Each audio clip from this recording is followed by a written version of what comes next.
Hai, salam sejahtera semua. Hari ini kita masuk bab 11, pewarisan. Dalam bab ini, kita ada 4 subtopik semuanya dalam standard kandungannya. Okey, hari ini kita belajar subtopik yang pertama, pewarisan monohybrid. Okey, dalam standard kandungan ini, kita perlu belajar dan murid perlu tahu tentang maksud kacukan monohybrid. Kacukan monohybrid berdasarkan eksperimen Mendel. Okay, Mendel merupakan saintis. Nanti kita akan kenali beliau. Dan kita perlu bezakan istilah yang berhubung kait dengan pewarisan. Okay, kita kenali semua ini dari 1 hingga ke 8. Dan kita akan membina belajar kacukan pewarisan monohybrid. Okay, so sudah bersedia? Kita mulai ya. Cikgu mulakan dengan definisi bagi kacukan monohybrid. So, pelajar-pelajar perlu tahu definisi bagi kacukan monohybrid, iaitu pewarisan monohybrid melibatkan satu ciri dan trait berbeza yang dikawal oleh satu gen. Gregor Mendel, beliau merupakan saintis yang mengkaji tentang genetik. Genetik ialah bidang kajian tentang pewarisan dan variasi. Orang pertama yang mengemukakan prinsip untuk menerangkan mekanisme pewarisan secara saintifik ialah Gregor Mendel. So, kamu perlu kenal dia. Beliau dikenali sebagai pengasas kepada genetik moden, hasil daripada sumbangannya dalam bidang genetik. So, ada kejayaan-kejayaan lain yang berkenaan dengan genetik termasuklah kaunselor genetik, pakar genetik perubatan, pegawai penyelidikan klinikal dan perubatan. So, eksperimen Mendel telah mendapati bahawa tumbuhan kacang Pisum sativum mempunyai 7 ciri yang mempunyai trait bertentangan yang nyata dan mudah dikesan.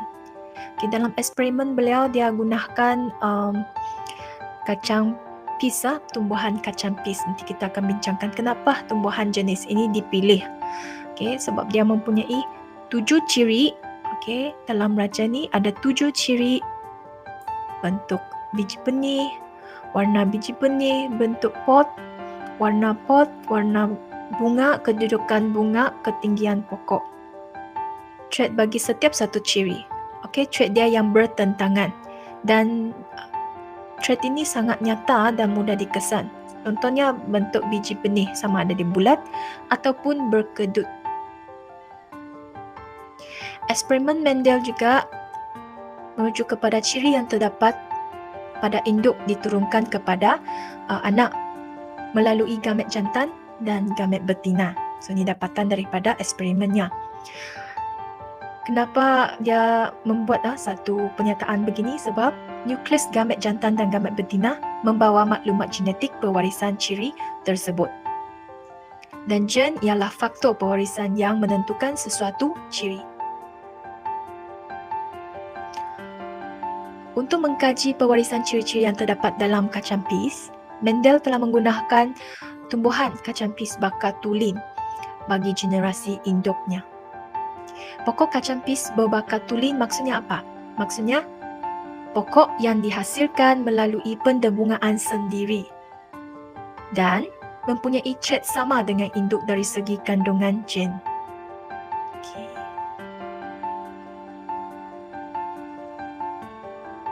Maksudnya, tumbuhan tinggi bakatulin sentiasa menghasilkan anak-anak yang tinggi dalam pendebungaan sendiri. Okey, antara pendebungaan sendiri ya. Menurut prinsip kedominanan, sepasang trait yang bertentangan. Okey, sepasang trait yang bertentangan, ada satu trait yang ditentukan oleh faktor pewarisan dominan. Manakala trait yang bertentangannya adalah ditentukan oleh faktor pewarisan resesif. Okay, dominan, resesif. Faktor pewarisan yang dominan akan menindas kesan faktor pewarisan yang resesif. Ini menyebabkan trait resesif tidak kelihatan jika faktor pewarisannya wujud bersama dengan faktor dominan, pewarisan trait dominan pada induk asal. Jadi maksudnya, jika trait resesif berpasangan dengan trait dominan, maka dominan akan menonjolkan sifat yang dia bawa. Kenapa Mendel akan dia memilih kacang pis sebagai bahan kajiannya? Kerana ada 4 sebabnya. Yang pertama, kacang pis ini boleh ditanam dengan mudah dan menghasilkan anak pokok yang banyak. Kedua, ia mempunyai struktur pembiakan jantan dan betina. Jadi senang mau kenal pasti gamet jantan dan gamet betinanya. Selang antara generasi kacang pis adalah pendek dan mempunyai ciri dan trait bertentangan yang jelas dan nyata. Jadi ini merupakan raja yang cikgu ambil daripada buku teks yang menunjukkan kecokan monohybrid yang dijalankan oleh Mendel. Pada permulaan, 2 pokok akan terpilih, satu yang tinggi dan satu yang rendah. Yang tinggi membawa homozigot dominan, manakala yang rendah itu ialah homozigot resesif. Kedua-dua ini menghasilkan jenis gamet yang berlainan. Gamet yang terhasil selepas proses meiosis bagi tinggi adalah T huruf besar, iaitu alel dominan. Manakala untuk yang rendah pula akan menghasilkan gamet yang membawa T huruf kecil di mana ia merupakan Kecokan antara kedua-dua pokok induk ini akan menghasilkan generasi filia pertama F1. Generasi filia pertama yang terhasil adalah membawa kedua-dua trait daripada induknya, satu T besar, satu T kecil. Maksudnya generasi filia pertama ini dia akan membawa genotip satu T huruf besar yang merujuk kepada trait dominan dan satu T huruf kecil yang merujuk kepada trait resesif. Dominan berpasangan dengan resesif untuk semua anak yang terhasil. Jadi semua generasi filia pertama adalah tinggi. Tinggi. Kenapa tinggi? Sebab trait yang tinggi ini, yang T ini, dominan, akan menindas trait resesif. Jadi trait resesif tidak boleh tunjukkan ciri yang dia bawa iaitu rendah. Hanya dominan saja akan menunjukkan trait yang dia bawa iaitu tinggi. Jadi ini dia gamet yang terhasil oleh generasi filia pertama. Jika kacokan diteruskan antara generasi filia pertama ini, jadi gamet yang terhasil daripada generasi filia pertama ini boleh menghasilkan 2 jenis gamet. Satu gamet yang membawa trait dominan dan gamet yang membawa trait resesif. Begitu juga dengan pasangan kacokan dia, sama juga gamet yang terhasil. Jadi selepas kacokan berlaku, maka didapati bahawa anak pokok yang pertama ini membawa genetik dua-dua T huruf besar yang menunjuk kepada alel dominan dengan alel dominan berpasangan dengan alel dominan. Pokok kedua mempunyai heterozigot, iaitu satu alel dominan dan satu alel resesif. Pokok ketiga satu alel dominan, satu alel resesif. Dan pokok yang keempat didapati ada mempunyai genotip satu alel resesif dan berpasangan dengan resesif. Satu pasang alel resesif. Fenotip yang ditunjukkan oleh generasi filia kedua melalui pendembungan sendiri ini, nisbah fenotip dia ialah 3 pokok tinggi kepada 1 pokok rendah. 3 tinggi, 1 rendah. Jika ingin dipersembahkan dalam peratusan, maka 75% adalah tinggi. 25% daripada generasi filia kedua adalah rendah. Istilah yang berhubung dengan pewarisan. Ada gen dan alel, fenotip dan genotip, ciri dan trait, alel dominan dan alel resesif, trait dominan dan trait resesif, homozigot dan heterozigot, bakatulin dan hybrid, generasi induk dan generasi filia. Jadi semua ini adalah istilah yang berhubung kait dengan pewarisan di mana pelajar sentiasa keliru dengan maksud bagi setiap istilah ini. Mari kita tengok maksud bagi setiap istilah tersebut. Istilah yang pertama, gen dan alel. Gen dan alel, apa beza dia? Gen ialah unit asas pewarisan yang terdiri daripada satu segmen DNA yang menduduki lokus tertentu pada kromosom. Okey, ini satu kromosom. Okey, ini kromosom. Ini adalah pasangan kromosom homolog. Okay. Gen adalah unit pewarisan yang terdiri daripada satu segmen DNA yang berada pada lokus tertentu pada kromosom. Gen mengawal ciri yang tertentu dalam suatu organisma. Okay, setiap gen berada pada lokus yang sama pada pasangan kromosom homolog. Okay. Katakan gen pada lokus ini mengawal ciri ketinggian, maka gen yang tersebut diwakili oleh alel yang membawa trait bagi ketinggian. T ni T mengawal trait tinggi, manakala T huruf kecil mengawal trait rendah. Alel ialah bentuk alternatif gen bagi trait tertentu yang menduduki lokus sama pada sepasang kromosom homolog. Okey, ini satu alel. Sepasang alel. Ini gen. Ciri dan trait. Ciri maksudnya faktor yang diwarisi seperti ketinggian, warna mata, kumpulan darah, kehadiran lesung pipit. Suatu ciri merupakan sifat tersendiri bagi sesuatu organisma. Trait pula merupakan variasi bagi ciri tertentu. Setiap ciri yang diwarisi terdiri daripada trait yang tertentu. Sebagai contohnya, ketinggian adalah suatu ciri, manakala tinggi atau rendah adalah traitnya. Trait biasanya ada perbezaan dia, perbandingan dia. Contoh dalam jadual 11.1 ciri dan trait. Ini adalah ciri, ketinggian, warna, kumpulan darah. Trait pula ada tinggi, rendah, warna ada merah, putih ke, ungu putih ke kalau untuk bunga. Kumpulan darah ada 4 trait seperti yang kamu tahu, A, B, AB dan O. Okay. So ini adalah genotip, fenotip. Nanti kita akan belajar fenotip dan genotip pada slide yang seterusnya. Fenotip dan genotip. Fenotip maksudnya ialah ciri-ciri yang ditunjukkan ataupun dipamerkan oleh suatu organisma. Contoh di sini tinggi, rendah. Ini adalah fenotip yang kamu boleh nampak melalui ciri-ciri fizikal yang ditampilkan. Sebagai contohnya tinggi. Jadi genotip. Apa itu genotip? Genotip ialah komposisi gen suatu organisma dan tidak dapat dilihat. Okay, tidak dapat dilihat. Contohnya T, alel T, alel T. Okey, ini adalah trait yang menunjukkan genotip bagi tinggi. Satu alel dominan dan satu alel resesif yang akan ditampilkan nanti, ditunjukkan, dipamerkan fenotip dia adalah tinggi. Jadi kedua-dua genotip ini menunjukkan fenotip tinggi. Ataupun dua-dua terdiri daripada pasangan alel resesif. Okey, ini adalah genotip bagi rendah. Okey, bagi rendah. Alel dominan dan alel resesif. Alel dominan ialah alel yang sentiasa menunjukkan traitnya apabila hadir dalam menutup atau menindas kesan alel resesif. Diwakili dengan huruf besar biasanya, sebagai contohnya B huruf besar.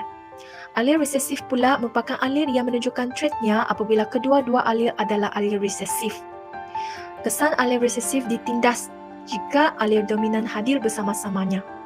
Jadi diwakili dengan huruf kecil, contohnya B huruf kecil, alel resesif.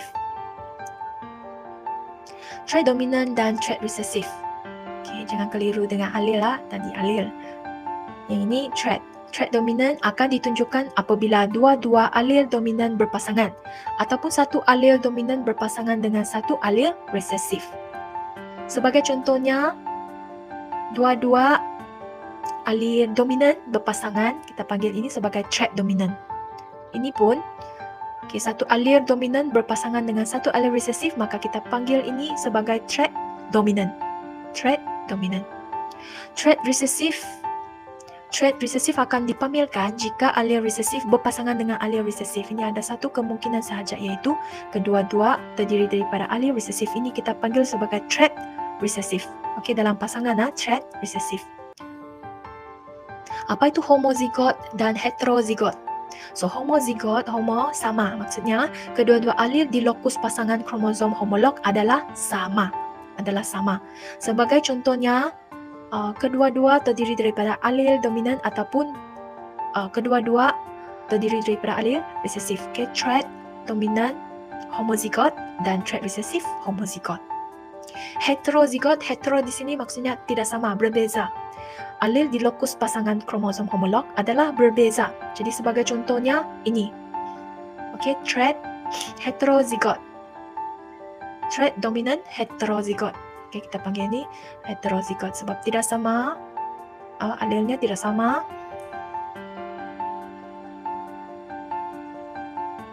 Seterusnya generasi induk dan generasi filia. Apa beza dia? Generasi induk di sini dia merujuk kepada generasi pertama yang melibatkan dua individu yang dikecukan bagi meramalkan atau menganalisis genotip anak yang dihasilkan. Genotip filia pula merupakan generasi yang terhasil daripada kacukan berturut-turut dari satu generasi induk yang mempunyai baka tulin. Jadi tadi dalam skema pewarisan itu kamu ada nampak induk, generasi induk dan generasi filia pertama, filia kedua, filia ketiga itu merupakan hasil kacukan berturut-turut daripada satu generasi induk. So, ini maksudnya generasi filia. Baka tulin dan hybrid. Okay, ini mungkin kamu lebih senang mau faham, sudah tahu. Baka tulin adalah individu tersebut membawa dua alel yang sama untuk trait tersebut. Hasil pendemungaan sendiri akan sentiasa mengekalkan ciri induk dalam setiap generasi. Hybrid ialah hasil kacukan dua varieti berbakat tulin. So ini contohnya, jika alel untuk trait yang berwarna ungu yang dominan dilabel sebagai B. Okay, B besar, huruf besar. Huruf besar ini merujuk bahawa ini merupakan trait dominan berwarna ungu. Manakala bunga berwarna putih pula diwakili oleh trait resesif yang dilabel sebagai B. Okay, B kecil, huruf kecil. Dua-dua alel adalah resesif, maka trait resesif bagi ciri warna ungu bunga ialah putih yang ditunjukkan. Putih ini yang ditunjukkan adalah fenotip. Okay, fenotip bunga ini adalah putih. Fenotip bunga ini adalah ungu. Kedua-dua alel adalah sama. Okey, kedua-dua alel sama, maka genotip dikatakan homozigot resesif. Okey, homozigot resesif. Ini ialah homozigot dominan. Homozigot dominan. So, selepas kacukan bagi kedua-dua induk ini, dia akan menghasilkan hybrid. Hybrid yang dihasilkan daripada kacukan dua baka tulin. Generasi ini dikenali sebagai generasi filia pertama. Okay, generasi filia pertama ini mempunyai dua-dua alel dominan dan resesif. Okay, satu alel dominan, satu alel resesif yang menunjukkan satu trait dominan bagi ciri warna bunga iaitu ungu. Okay, B ungu sebab yang resesif selalunya akan ditindaslah, dia tidak menunjukkan ciri yang dia bawa iaitu putih. Jadi trait resesif tidak kelihatan sebab telah ditindas oleh trait dominan. Kedua-dua alel adalah berbeza, maka genotip ini dikenali sebagai heterozigot. So, seterusnya, kita tengok dulu ni kacukan generasi induk. Ni generasi induk, generasi filia pertama. Okey, generasi filia pertama. Alright, kita tengok. Kacukan generasi induk. B huruf besar menunjukkan yang adalah alel dominan bagi trait ungu. B huruf kecil ialah alel resesif bagi trait putih. So ini adalah trait dominan, homozigot dominan, homozigot resesif. Ini adalah fenotip genotip bagi induk. Selepas meiosis, gamet yang terhasil hanya membawa separuh sahaja maklumat genetik daripada induknya, iaitu satu jenis sahaja gamet yang dihasilkan oleh induk ini, iaitu B huruf besar. Begitu juga dengan ini, B huruf kecil. Persenyawaan berlaku kedua-dua gamet daripada induk yang berlainan ini akan bergabung dan menghasilkan genotip filia pertama. Genotip filia pertama. Jadi fenotip yang boleh dinampakkan, dihasilkan, ditunjukkan ialah semua bunga berwarna ungu. Sebab ini merupakan heterozigot di semua bunga berwarna ungu. Kacukan antara generasi filia pertama, filia pertama, maka selepas meiosis berlaku pada tumbuhan tersebut, maka dua jenis gamet yang terhasil, satu gamet membawa alel dominan dan satu alel resesif dihasilkan. Begitu juga dengan induk yang kedua ini. Selepas persenyawaan, persenyawaan antara gamet pertama ini ada kemungkinan dia jumpa dengan gamet pertama, induk kedua. Genotip yang terhasil ialah homozigot dominan. Homozigot dominan. Okey. Gamet pertama ini ada kemungkinan jumpa dengan gamet kedua, induk dua ini. Maka genotip yang terhasil adalah heterozigot dominan. Gamet kedua ada kemungkinan jumpa dengan gamet pertama, induk kedua ini. Maka genotip yang terhasil adalah heterozigot dominan. Dan last, gamet kedua ini akan ada kemungkinan akan jumpa dengan gamet kedua bagi induk kedua ini. Genotip yang terhasil adalah homozigot resesif. Homozigot resesif. Jadi kelihatan kita boleh nampak fenotip filia kedua, generasi filia kedua yang terhasil adalah 3 pokok yang menghasilkan bunga berwarna ungu, 1 pokok menghasilkan bunga yang berwarna putih. Nisbah fenotip filia 2 adalah 3 ungu, 1 putih. So didapati bahawa tadi pada filia pertama tu kan, apabila kacukan sesama, kita tidak nampak sudah fenotip bunga putih terhasil. Dia tidak kelihatan. Tapi dia muncul semula dalam generasi filia kedua, iaitu bunga yang berwarna putih keluar. Ada satu di sini. Jadi berdasarkan raja kacukan tadi, nisbah genotip generasi filia 2 adalah 1 trait dominan, homozigot dominan, 2 heterozigot dominan, dan 1 homozigot resesif. Nisbah fenotip generasi filia 2 pula ialah 3 ungu, 1 putih. So segi 4 punet pun boleh digunakan untuk meramalkan nisbah dan kebarangkalian genotip dan juga fenotip anak yang terhasil. Kota di dalam segi 4 punet mewakili kombinasi alel yang mungkin di dalam zigot ataupun anak yang terhasil. Boleh rujuk raja 11.6 kacukan monohybrid menggunakan segi 4 punet. Eksperimen kacukan monohybrid yang dijalankan oleh Mendel mendapati bahawa nisbah fenotip adalah 2.9 kepada 1 dalam generasi filia 2. Dia hampir dengan nilai 3 kepada 1 jika bilangan sampel pokok kacang pis yang digunakan adalah besar. Itu andaian dia. Bilangan sampel yang kecil akan menyebabkan nisbah yang diperoleh menjadi kurang tepat. Maksudnya bila dijalankan eksperimen ini perlu menggunakan sampel yang lebih besar, bilangan sampel yang besar. Dalam persekitaran sebenar, nisbah yang diperoleh adalah berdasarkan peluang dan kebarangkalian. Maka nisbah sebenar anak yang terhasil mungkin berbeza dengan nisbah yang kamu jangka. So itu adalah semua yang kamu perlu considerlah semasa menjalankan eksperimen kacukan monohybrid. Pengiraan nisbah fenotip, ciri-ciri yang ditunjukkan. Pengiraan nisbah fenotip adalah berdasarkan prinsip matematik. Contohnya, jika ada 5,474 pokok yang menghasilkan biji benih licin, 1,850 pokok yang menghasilkan biji benih berkedut, maka nisbah dia ialah nisbah bilangan biji benih licin kepada nisbah bilangan biji benih berkedut. So kamu perlu bahagi. Bahagi dan kamu dapatkan nisbah 2.96 kepada 1 dan nilai ini perlu dibundarkan menjadi 3 kepada 1. Sini pengiraan, cara pengiraan nisbah fenotip. Hukum Mendel 1 mengemukakan bahawa Mendel mengemukakan hukum Mendel 1 yang dikenali sebagai hukum segregasi. Apakah hukum segregasi? Yang menyatakan bahawa ciri sesuatu organisma dikawal oleh sepasang alel. Hanya satu daripada pasangan alel ini akan diwariskan ke dalam gamet. Rumusan daripada eksperimen monohybrid Mendel, kita tengok satu-satu. Sesuatu ciri diturunkan kepada induk, daripada induk kepada satu generasi yang lain, ditentukan oleh suatu faktor genetik yang kini dikenali sebagai gen.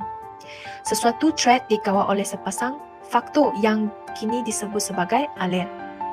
Sepasang alel ini akan segregasi, maksudnya terpisah secara rawak semasa pembentukan gamet. Hanya satu alel daripada pasangan ini akan berada di dalam gamet bagi generasi yang baru. Semasa persenyawaan, zigot yang terhasil akan mengandungi dua alel. Satu alel daripada setiap induk bagi ciri yang tertentu.